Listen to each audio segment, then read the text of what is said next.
GamerFitNation's CEO, Antwand Pearman, also known as BlackBible, and I would like to speak to you, the PlayStation friends, about the upcoming announcement on the 20th.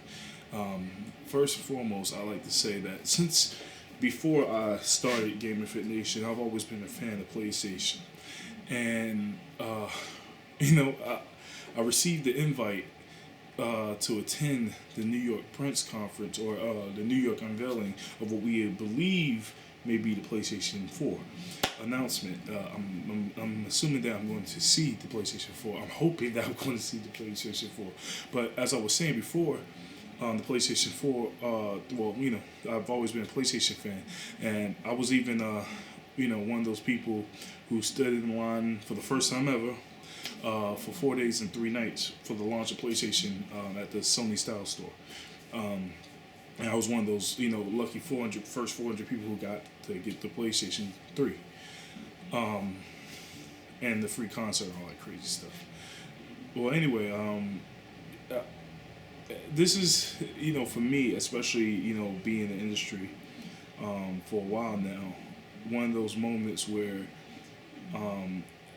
I'm really happy as far as the one good benefit. I've worked hard. I got into this point where now I get to go behind the scenes of the launch of a console.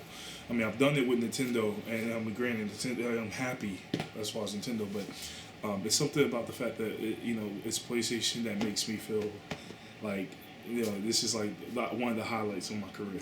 Forget me being on CNN. Forget everything else. Being Forbes. I'm talking about just the fact that I might get to see the PlayStation 4 is just like one of the highlights. Anyway, to the point. The point that of me coming to you, I found out that we won't be able to have cameras inside. But I have a couple of questions, and there's some key questions I feel like you would like to be answered about. And since I can't really address them at the time, I want to ask you, and I want to also give a couple of my opinions. So here's the mega question to me: are you willing to spend $600 on another console? As we all know, this is one of the problems with PlayStation 3. PlayStation 3, though a powerhouse, was came with a hefty price tag, and then even when it came out, it was only, but I think the first at launch only had 500,000 units at launch. For whatever case it may be, the fact of the matter is a lot of people don't want to pay $600 for a console, but at the same time it's a double-edged sword, because if the PlayStation 4 is predicting that they're going to put a lot of power into it, then this machine has to have some type of expense to it. But at the same time, Sony's not stupid enough to, probably go back to $600. But if they decided to, would that be something really against, would you not want to pay $600? The whole thing is, and this is just me with speculation. This is not some inside stuff, but I believe that the PlayStation 4 console will be a console that actually runs on 4K technology. 4K being this new format of 4,000 pixels. Sony introduced it on their new TVs during CES, and it looks like that's going to be a new standard. Forget Blu-ray, we're going higher than that. As far as other things, I believe that it's going to have PlayStation Cloud technology integrated into it. You already see it with the WikiPad. The WikiPad has PlayStation Cloud, so why not put it into a console? They already kind of sneak it into the PS3. Why not just make it full on? Another thing that I believe we're going to see is something that Sony showed at CES also, which was the touch technology. Sony has this new technology where pretty much, let's say you have a stereo system, right? You could take your phone and have all your songs, and instead of plugging it in to hook up your songs or emailing it, you literally can touch your phone to the stereo, and then bam, all the music can transfer. I think that's pretty cool. So imagine how that would work with PlayStation technology. All your media simply transferred through a touch. I can honestly say that might be integrated into the PS3. But also, with everything that I've mentioned, if you notice that it's really related to the media ability, the media in the other features. And what's key to us gamers? Games. That's the problem with most console launches. Consoles tend to launch without a great array of games. And I'm hoping that for the PlayStation 4, they launch with a nice hefty amount of games, that of good or well placed party games, and as well as of course cool features and stuff like that. Um, I feel like this is my opinion. This is what I said to my friend Greg. Me and Greg, we don't have so much of a debate, but we have a difference of opinion. And sometimes we kind of convince each other of key things. And he has a key thing that you might want to hear. But one of the things I felt was the PlayStation 3 was a beta for the PlayStation 4. That's my thoughts. Because if you look at what the PlayStation 3 has been doing over the course of its time, it seems like it's been setting up. It's been trying new things. It's been testing here and there and everywhere. It seems like it's really the PlayStation 3. I mean, look at PlayStation Home. It's still in beta. Look at some of the features that came up lately. To me, it's a beta for PlayStation 4. Another thing I want to point out is I don't expect a price drop on the PlayStation 3. Especially if my boy Greg is right. Greg believes that the PlayStation 3, and the Xbox will launch this year. I didn't believe that would be happening because I assume that if they're going to announce it this year, that they will release it probably the following year, such as what Nintendo did. But Greg made a good point. He said there's a key difference. Right now, Nintendo has a head start. Nintendo already has the family market, but the market they're trying to get is the hardcore gamers. Nintendo releasing the first next-gen console that's at a fairly decent price gives them a head start. PlayStation and Microsoft, Sony and Microsoft, their goal is to, not lose a couple, key figures in that market. They want to be able to not give Nintendo a year head start on, the market that they're going to jump into. Thus, because if they do that, once again Nintendo will be leading in the numbers. As you've seen in the past, Nintendo did that.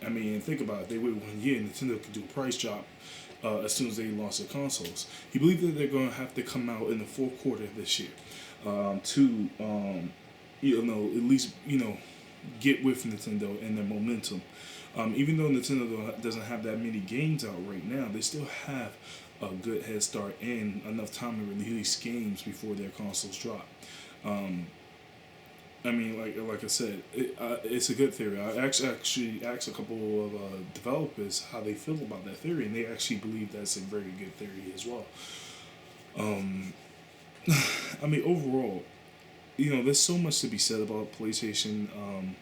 I would like to do like a series of videos, but I feel like one good video would be, well justified. But the first question is, are you willing to pay $600 for another system, or even more? You have to look at it like this, right? You're not just getting a gaming console, you're getting an entertainment hub. But at the same time, it's a catch-22. Why do you buy gaming consoles? To game. And if you're getting an entertainment hub and not enough to game on, is it really worth it? What would be a fair price? Because, if Sony's talking about they're making something that's powerful, you would have to think that they're putting a lot of crazy technology into it. And that has to cost money. I don't know if you guys know this, but when like stores don't really make money off of consoles. They make money off of what's sold alongside the consoles. Consoles cost too much. Consoles are actually money losers rather than money makers. You might think, because they made so many consoles and it sells. Nah, a store, the way the store works is, they buy the console for that base price and then they sell additional stuff. That's why you might go to GameStop and they have this bundle and everything. That bundle, that little extra $100 or $200 that they add on to the price is how they make their money. And that's the whole thing. I mean, seriously, do you think it'll be worth it? A $600 console if they decide to go that route again? I mean, do you think they could go that route? I mean, I highly doubt it. I doubt it. Now, this is my theory. I don't believe that they're going to go the route of a $600 console. I believe that the consoles are going to be within the realm of reason. But I believe that the service is going to change. I believe that there will still be a free online service, but I believe it's going to be so weak and minute. I feel like it's going to be like Xbox. You know how, Xbox service, the Xbox Gold, you really can't really experience Xbox unless you get Xbox Gold. Even though you might have a little bit online capability, it's like it's no point in having Xbox without Xbox Gold, and that's my whole thing. I honestly feel that there will always be a free service, but without PlayStation Plus, in the PlayStation 4, it's going to be worthless. Look how much into it PlayStation Plus is. Thus, me going back to this fact that I'm saying that I believe that the PlayStation 3 is a beta for the PlayStation 4. I mean, they're trying out new things. That way, when the PlayStation 4 comes out, it'll seem like, they'll have everything on par. My one gripe with Sony, even though I love Sony as a company and, everything they do, my one gripe is I feel like Sony, they're one of those, it's like the big kid with so much money that they can play with it and do different things. But, like, the one credit you give, like, Nintendo and Microsoft, it's the fact that when they create a product that they believe in, they beat it. They go into it. Look at the Kinect. They kept beating the Kinect. Hey, gamers was like, oh God, well, they had a whole Kinect conference. Did Microsoft back up? No, they kept beating it into your head. Get the Kinect, get the Kinect, get the Kinect. Now, you want the Kinect. Now, Kinect is something big. Whereas with PlayStation, they'll come out, they'll create something, they'll go marketing hard. As soon as that thing comes out, they kind of like slack off. They don't continue with it. Look at the PlayStation Eye, look at Eye of Judgment, look at the PlayStation Move. They come out with such innovative things, and instead of constantly going at it and, beating into your head, buy the PS Vita, buy the PlayStation Move, buy the, the camera. They kind of weaken off and say, hey, let's make something new. Hey, let's make something brand new. Let's make this, let's make that, let's make this. And then you get this new thing, but then they don't really upgrade it. I mean, how many things can you say? Like, they don't stay consistent with it. It's like, they want to create something new instead of beating that shit in your head. Like, buy it. Buy this because I'm going to create mad technology for this specific thing. I don't know. Anyway, my overall point is, you got thoughts and opinions. I would love to hear your thoughts and opinions. These are my theories and the theories of Gregory Laporte. Just tell me what you think.